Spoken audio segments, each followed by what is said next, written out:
Hello, and thanks for tuning in to another episode of NCIA's Cannabis Industry Voice on Cannabis Radio.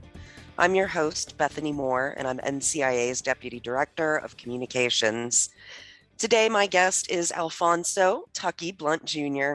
He's the owner of both Proud Papa's Clothing and Blunts and More Dispensary, a fifth-generation Oakland native that opened the first dispensary under Oakland's Cannabis Social Equity Program. Blunts and More opened its doors on November 24th, 2018, and is proudly driven by the vibrant, hardworking local community and striving to make cannabis accessible to all of their consumers in a safe and comfortable environment. Welcome to the show today, Tucky. Thank you for having me. It's an honor. This is dope. Awesome. Well, let's get to know a little bit more about you for our listeners. Let's start with, your background and experience and, what you wanted to be when you were growing up and all that fun stuff. What'd you do before you got into what you're doing now? So, as crazy as this may sound, cannabis has been in my life since birth. I've been around cannabis since I came out the womb. Um, yeah, my earliest memories of cannabis was about 3 to 4 years old in that era. Um, but did I see myself doing this? No, no, no, no, no. As a kid, I wanted to be an architect, and that was my focus up until about 10th grade, and then it shifted to cannabis. But I also detail cars. A lot of people know me for doing that. I clean cars very well. I put it like that, and I would always combine the two: the cleaning of the cars and the selling of the weed. That's awesome. I could use a little detailing myself in my little Subaru. Hey, hey. But Awesome. yeah, that was pretty much it. Like born and raised in Oakland, as you said, fifth generation, and graduated high school in Oakland, junior high school in Oakland, elementary school in Oakland, etc. Oh, wow. Um, and now I sell weed in the same zip code that I got arrested for selling it in. So, Mm. pretty cool, pretty cool. So, yeah, speaking of that, so your reason for being in the cannabis industry and the movement, I mean, in your case, how and why you got involved was it was part of your culture. You were immersed in it from day one. But Yes, as far as making this, in 2018, that was what, 3, 4 years ago. yes. Um, how did all that happen? So prior to 2017, we go back a little bit to I was 1999. I heard about my first dispensary from my grandma. She came out with weed on 19th and Telegraph in Oakland. I said, "What's that?" She said, "That's weed." I said, "You bought that out of a store?" She said, "Yes." I said, "I want one." Didn't know nothing about it, but when started immersing myself in the community, worked at several clubs, started growing weed in 2002. Sold a lot of weed that I grew, two clubs, and I never saw black owners there. I never saw anybody black other than security or the bud tenders. And that bothered me. I always approached selling cannabis as a business. So I was like, well, man, how why I don't see any black owners? So I always tried to be an owner. It didn't happen. Um, 2008, I went to Oaksterdam because I felt that could help me maybe get a chance at ownership. Tried again, graduated from Oaksterdam, tried to get a club, didn't happen. 2017, I got a phone call from Mike Marshall, who was the voice of the song I Got Five on it. And he said, Tucky, you ever caught a case for weed? You ever caught a case for weed in Oakland? And I was like, yeah. I caught a weed case in 2005. One of the guys I was buying cannabis from told the police on me. And it was my first case. I had never been involved with the police, caught my case, bailed out, kept on selling weed. And I was like, yeah, I caught my case. You know what they need from me? He was like, they just need you to fill a qualification for something called the Oakland Equity Program. And then Mm-hmm. I went and met with those two people after I, looked up what the Oakland Equity Program was. Um, at that time that he called me, I was a certified detail trainer for Tesla. I was teaching people how to detail Teslas. Um, Applied for the license in December, won the license in January of 18, opened the store in November of 18. That's literally how fast that happened.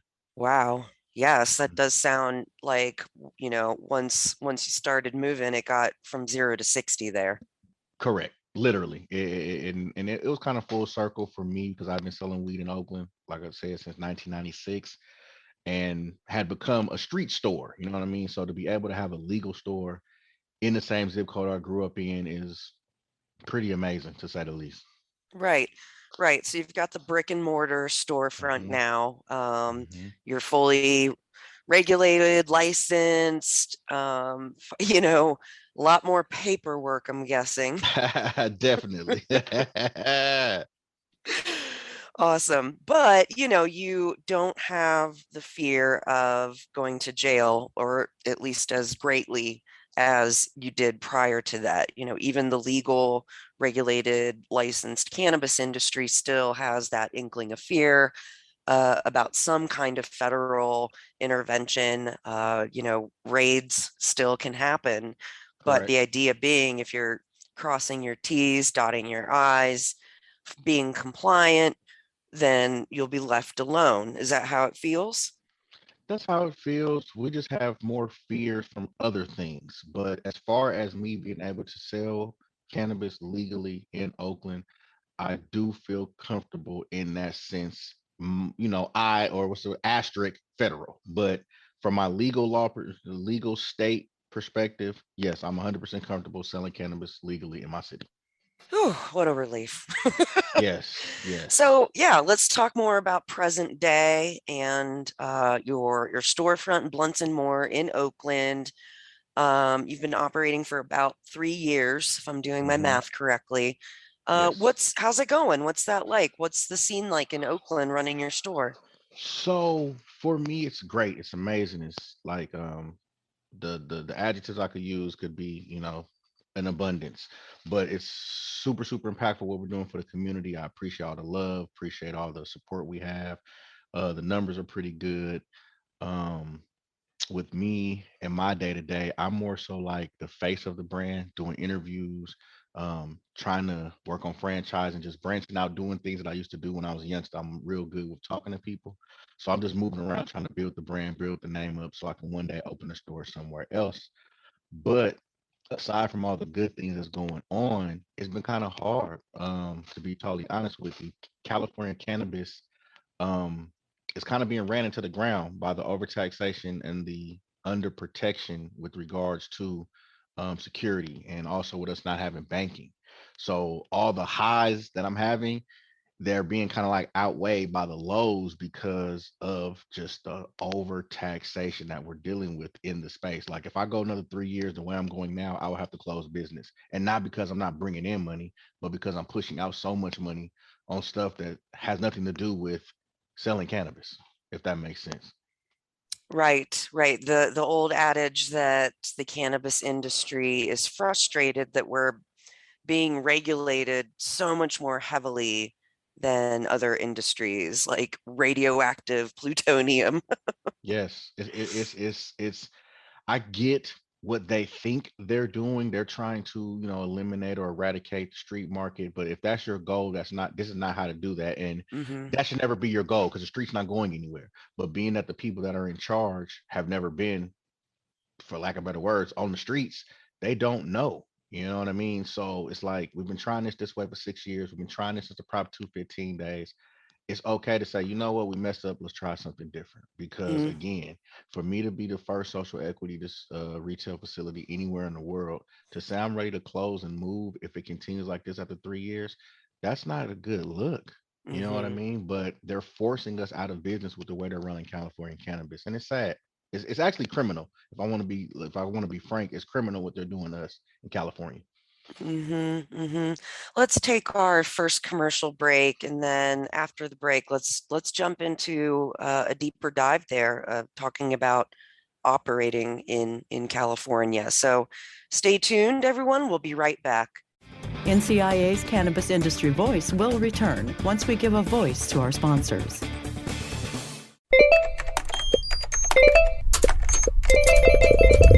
Does everyone need customer support today? We've got you.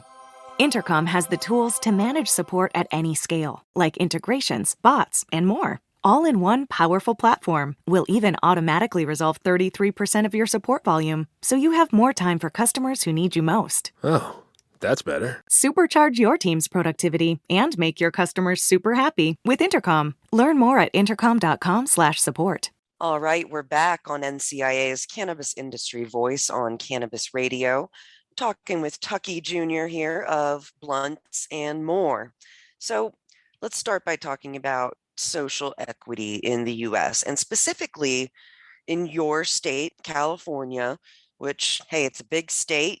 People say it feels like it's 3 or 4 different states all combined into one because Northern California, the Bay Area, is very different culturally, economically, socially from Southern California, like LA and San Diego. So, what has your experience been in California in the cannabis industry getting involved as a social equity business owner? It has been an experience. First off, when we got our license in 2018, January 31st, there was no grants, there was no funding, there was nothing for us. They had a technical assistant program, but the technical assistant people were regular attorneys. They weren't cannabis attorneys, so they didn't really know anything either. So we was given $1 billion license with maybe $2 worth of knowledge. So it's been a challenge. I've learned everything on the clock.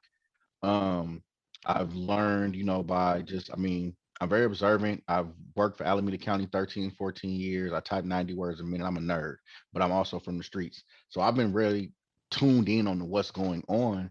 And social equity in the Bay Area kind of feels like a reverse war on drugs. It's like they literally put us out with this license and kind of like dangled us in front of people like, hey, come take our license from us and help us. I also noticed a lot of us having the social equity license don't know the value of our license. We undervalue it. We think that if someone loans us some money, then that gives them rights to be owners of our business. That's only the case if you allow that. But no one should have any right to your business or any ownership just because they allow you to borrow money. The bank doesn't do that. So with that going on in California, with the overtaxation that I know we're going to get to, it's been difficult to run a business in California in the Bay Area. Oakland is one of the highest tax places in the Bay Area when it comes to cannabis. I think you leave overall my store paying 34 to 40% tax.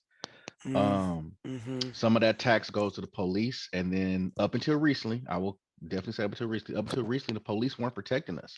They would tell us, we'll come whenever we get there, leave us for dead 4 or 5 hours. So to have that going on, you're paying for protection, you're paying all these ridiculous taxes, can't get the help. It's a lot. It's like, it's a reverse war on drugs. I'm basically been put in a position to set up to fail, and it's not cool. It's not cool. Okay. Yeah, that's frustrating.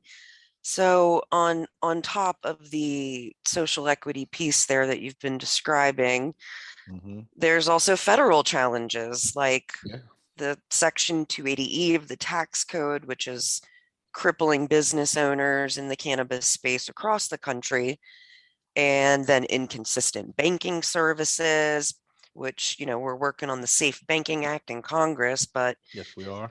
Some companies have gone through dozens of banks, especially in the early years of legal cannabis. It's getting a little better now, but tell me more about your experience with these many other challenges. Man, so banking, paying a bill as a cannabis owner, any part of the business, whether it's delivery or manufacturing, whatever, is hard. If you get in the bank, you gotta lie, 100% lie on your application. So that can pose a problem. When you do have to pay bills, you have to go to maybe 4 or 5 post office to pay a $10,000 bill because you only can get money orders up to a certain amount at the post offices. So you're spending most of your day running around with all this cash to go to a post office to get money orders to go pay a bill. It's ridiculous. The 280E and all the tax codes, what people don't understand, everybody on the outside says, hey, let's get into growing and selling. We'll make a bunch of money. No, you won't. You won't, because of the 280E and the tax codes. We can't get any write-offs. I have staff, I pay for staff, I collect SSI, all of that. We don't get no write-offs. There's no write-offs for plant touching. So to have all this overtaxation and not to be able to get anything in it written off as a business, we're a business at the end of the day, a business, but we're not treated as such. And then we can't bank because we're not federally legal. It's like a trap. It's like a trap. It's I hate to use those kind of terms and kind of words because I really love being able to do what I'm doing, but it's not being done correctly. Bethany, Hmm. it's not. It's just not being done right. It certainly doesn't sound like we're being set up for success here. No. In fact, it feels the opposite at times, that we are being set up for failure. Um, so, I mean, getting into the cannabis space for those who have not yet, for those who have not put their, gotten their hands dirty, it is not a day at the beach to work in the cannabis industry. Would you agree? Yes, ma'am. Yes. Right. So, but it's not, given all that, given Yep. all of those challenges, Yep. which we continue to work on. Sometimes we make incremental progress. Sometimes it feels like we're dragging our feet. I mean, I gotta say, we're in this for some reason. So let's talk about maybe some of the inspiring and uplifting things that we can celebrate in our space. Like, for example, we don't have as many people behind bars in jail for a plant now. That's great start, right? Right. Right. Need more. Need more. Definitely need to release the 40,000 that's still in there. You know what I Mm-hmm. mean? But they're Yep. working on it. Positive things again. Us being able to sit down. I just got off a meeting last night with some assembly members in New Jersey. I just did something with Red Man's National Cannabis Party. Like there's us being able to sit down and talk to political leaders is helping and inspiring to me and uplifting because they're actually trying to listen. Mm-hmm. But what a caveat to that is we have to vote the right people in at the local level. And a lot of that's being missed out and like skipped over. The reason why a lot of these cannabis laws are how they are is because the people that are making them don't give a damn about cannabis because we didn't vote the people that give a damn about cannabis into the offices. Mm-hmm. So what's inspiring and uplifting for me around that is just being able to be in the room and be at the table to help craft these laws before they happen. Um, and then for me personally, I am working on so much other things. I'm working on some hemp projects. I'm working on franchising to other states. I have my Simply Green flower brand that I'm working on. So I try not to let the store stuff bog me down because those are things I can't control. I can't control the taxes. I can't control the banking, but I can control me working on other projects. So that's what inspires and uplifts me is knowing that I can do other things besides, let them try to ram me into the ground with this retail license. Wow, what a great point you made about the elected officials and the people, even some of these positions aren't elected, they're just appointed, but you Hmm. have to have a seat at the table, even at the hyper local level. Yes, You that's know, where it most starts. most people only vote, for example, every 4 years when there's a Yes, presidential election, but there are smaller that's too late. elections that happen in between. And most people are like, it's not a big deal. It's not like I'm voting for president. I don't need to vote. Yes, you do. And getting to know who these people are in these at-large people, these district people, those are the people that are sitting around making the decisions that are impacting your business. Is that right? Yes, and what people don't get about that, I'm 42. So I still remember being in school, learning about checks and balances and how the government works. Who you vote in on the local level helps craft all the legislative stuff. By the time it gets to a president, the laws are already made. All they're doing is just signing Mm-hmm. it. People tend to forget that. But I Right. remember that you have to vote for the people on the local because they craft for the federal. So I know that was like off subject, but that really goes with everything. It Oh, really does. yeah. 100%. 100%. I mean, they're not going to be able to fix 280E or federal issues for you, right? But there's a lot of local, like you're balancing both local, county, state, city, and federal. So I just think that's a great point, and thank you for making it. And we Oh, no probably problem. need more cannabis people running to fill these seats as well. I agree. On that note, let's take our last commercial break here, and then let's come back and wrap up our conversation with Tucky of Blunts and More. Stay tuned. We'll be right back. NCIA's Cannabis Industry Voice will return once we give a voice to our sponsors. All right, we're back on NCIA's Cannabis Industry Voice on Cannabis Radio, having a lively conversation here with Tucky Blunt of Blunts and More Dispensary in Oakland, California. You know, I love the Bay Area, and we were just there. NCIA was just there middle of December. We don't usually host trade shows in the middle of December, but it's been an odd couple years. We were glad to bring back our Cannabis Business Summit and Expo after taking a almost 2-year hiatus.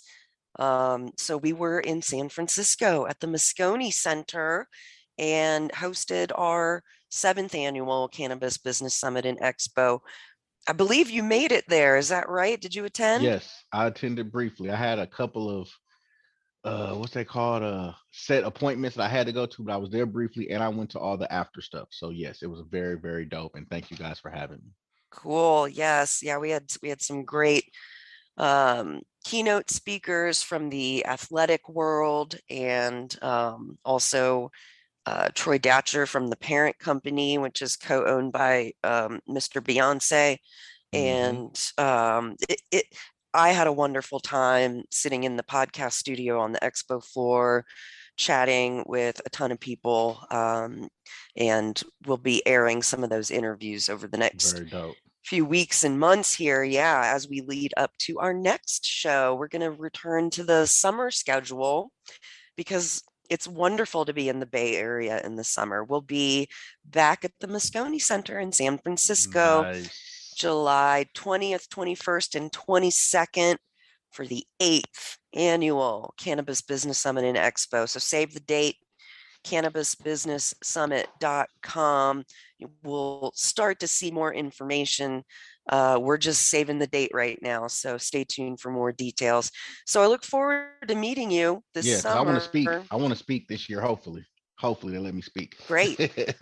Yeah, so we will be soliciting for NCIA members to apply to speak at our conference pretty soon here. Cool.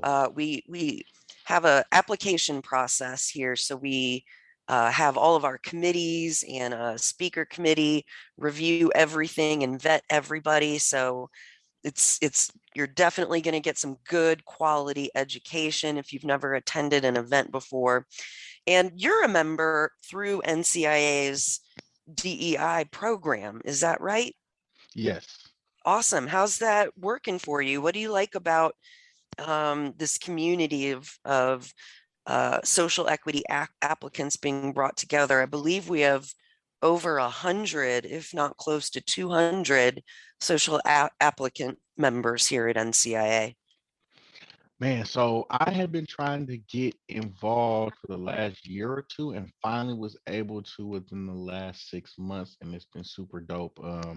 I've linked up with Mike a few times, linked up with some people from the meetings a few times. A couple people knew who I was that I had never met before. So it's been definitely dope to network amongst the community because I come from the Prop 215 era. So I remember going into a club and it was about the compassion. It was about the donation. It was about the community vibe. Cannabis is a community bringing to type plant, you know what I mean? So NCIA has been giving me that so far. So far so good. I have no complaints. I'm looking forward to seeing where we can go and how I can help NCIA do what it needs to do within this community and how we can just all, pour into and receive from each other. So I'm excited.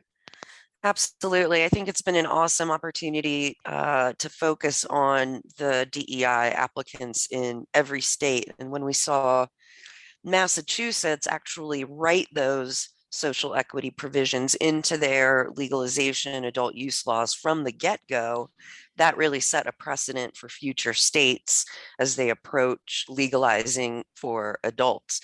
And we're hitting that critical mass across the country. So it's really encouraging to see how we're learning from past mistakes and taking the lessons and taking them with us. There's 50 states in this giant country, so each year at least a couple states approach legalization at this point, and So we're seeing improvements in how the laws are written right from the get-go, which means including DEI issues and provisions from the start. So that's I agree. encouraging to see. Yeah. Yes, yes, yes. I mean, like we just said earlier, as long as there's no way to continue making laws for this space without including us in decision making. Like to open up another state and to have these programs and to not involve the people that are actually frontline going through the stuff. It makes no sense. Mm-hmm. But this is America. But we're finally getting to the table. So that you gotta. I always say this: we've come a long way. You know what I mean? Mm-hmm. You're talking to a ex-felon for selling cannabis that owns a cannabis store. So we've come a long way. So it's just now, Yes. where do we go from here? So What a great story. And I really appreciate you coming on the show to share that story with us. I think it could be very inspiring for other Black and brown people who feel like they've been left out of the legal industry. And several years ago, it was a lot of 36-year-old white men, right? But now we're seeing more women, more people of color, and our last couple of events have looked more like how the cannabis industry should look with its diversity. So it's inspiring to see the progress. So thanks right. for sticking in with us there as well. We appreciate having you as part of the program. Oh no, I'm persistent. Thanks for having me. Absolutely. So where can people find out more about Blunts and More or reach you? So until Instagram shuts us down, or for the fifth time, our current page is blunts BLUNTS .AND not dot but period, excuse me, period, and not, oh my gosh, not spelled out period, actual period, the sign. So blunts and more. I'm at Tucky Blunt until they block me for the 80th time. Twitter, I'm Blunt Tucky. Blunts and More still on Twitter. I'm on what's the thing called LinkedIn. Facebook is just for family. And we're all over the internet. You type in bluntsandmore.com and it'll pop up. If you type in Tucky Blunt, you can see all of my interviews. And we're gonna add this one from the NCIA to it. This is gonna be dope, but I'm trying to be everywhere so I can put the message out there. And everything is under Tucky Blunt. Just search and you'll find me. Man, the social media struggle is real, right? Oh my goodness. Like I got blocked the other day because I said I went on Cannabis Now, I think it's a magazine. I went on there and told them, check your email and your inbox. Blessed day. I got banned for trying to sell cannabis. Silly. Silly. Well, hang in there, and thank you so much for joining us on the show today. And thanks to our listeners for tuning in to another episode of NCIA's Cannabis Industry Voice. Until next time.